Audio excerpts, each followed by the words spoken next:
Good morning. The Secretary General and the Prime Minister will make short statements, and then we'll have time for just a couple of questions. Secretary General. Prime Minister Fico, Robert, welcome to NATO headquarters. It's great to see you again. And congratulations on your appointment as Prime Minister. It's great to work together with you again. We actually met for the first time when you and I were both Prime Ministers in our two countries back in 2006. And since then we have worked together in different capacities. And it's great to then be able to work together with you again. Slovakia is a strong ally. You host one of our multinational NATO battle groups. You have deployed forces to Latvia, and you will invest 2% of GDP in defense this year. This shows Slovakia's clear commitment to NATO, and NATO is deeply committed to Slovakia's security. Today, in our meeting, we discussed Russia's war against Ukraine and the situation on the battlefield. There are no signs that Putin is preparing for peace. Instead, the Kremlin is preparing for a long and grinding war. Putin has put the Russian economy on a war footing. He is ramping up weapons production, and he is becoming more reliant on China, Iran, and North Korea for weapons. NATO is not party to the conflict, but we are supporting Ukraine's right to self-defense, enshrined in the UN Charter. I welcome Slovakia's support for Ukraine's sovereignty and territorial integrity. Prime Minister, I'm pleased that you have confirmed that your important humanitarian aid will continue and that you will keep contributing to NATO's comprehensive assistance package for Ukraine.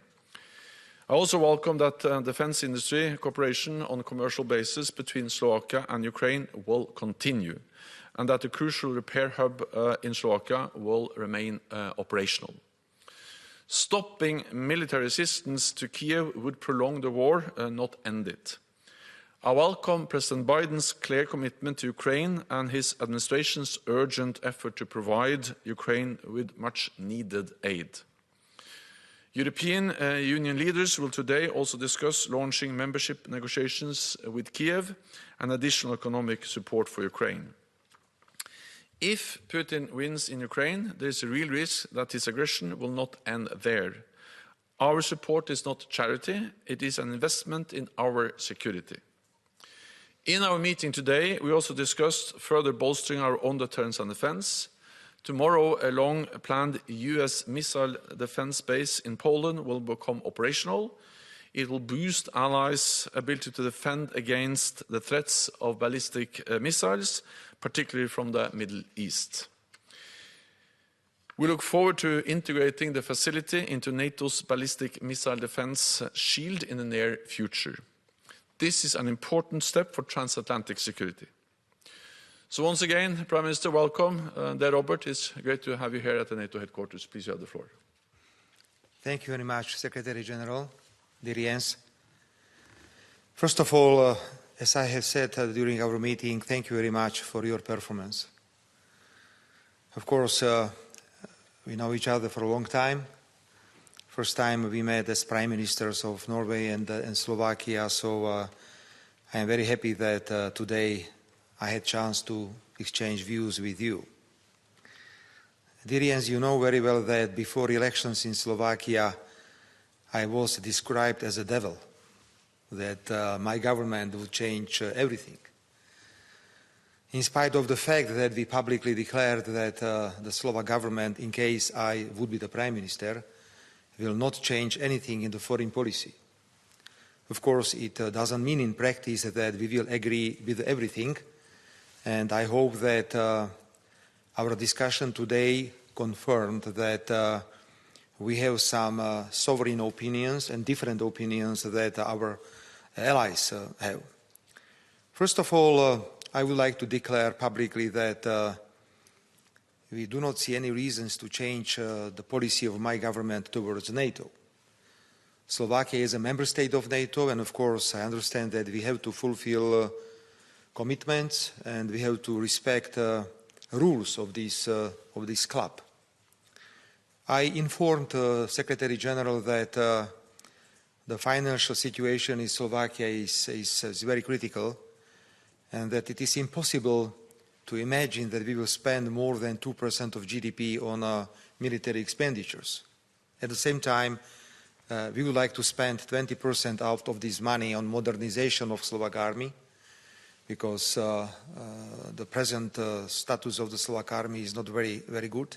At the same time, I informed the Secretary General that we need some investments on so-called secondary impacts of war in Ukraine, and we will fight the Secretary General for some money today in Brussels during the summit of European Union, because we believe that countries like Hungary, Slovakia and Poland could have some extra money to reconstruct bridges and roads very close to Ukraine.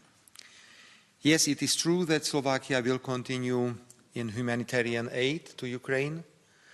I informed the Secretary General that in January I will meet the Prime Minister of Ukraine, Mr. Šmyhal, and the list of products that Ukraine needs at the moment is prepared.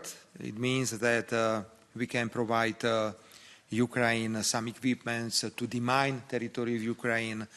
We can help Ukraine with the energy, with the gas. I mean, we are doing what we promised before the elections.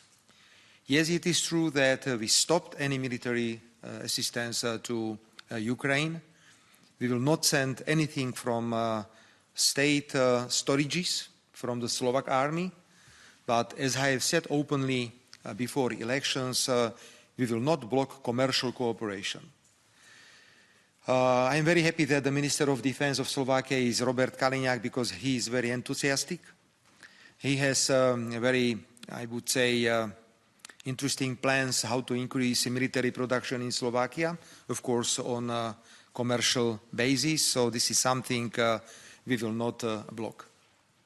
Finally, I would like to say that we exchanged with the Secretary General our opinions as far as the situation in Ukraine is concerned. And this is a topic where we have different opinions. I openly declared that we do not believe in my government in military solution in Ukraine. We really miss any peace initiative, and it doesn't matter whether it is in the European Union or it is in NATO, and frankly speaking, we cannot imagine that the war will continue next 10 years without any results. The only result will be maybe hundreds and hundreds of thousands victims of this war on both sides of the conflict.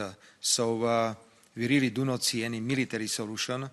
So I hope that this different opinion concerning very important issue for NATO will not complicate very constructive dialogue that we have as the Slovak government and NATO. So, dear Jens, thank you very much. It was very, pragmatic. I like that it was very unofficial, meeting, because we are too old and too experienced to have formal meetings and to have formal speeches. Thank you very much.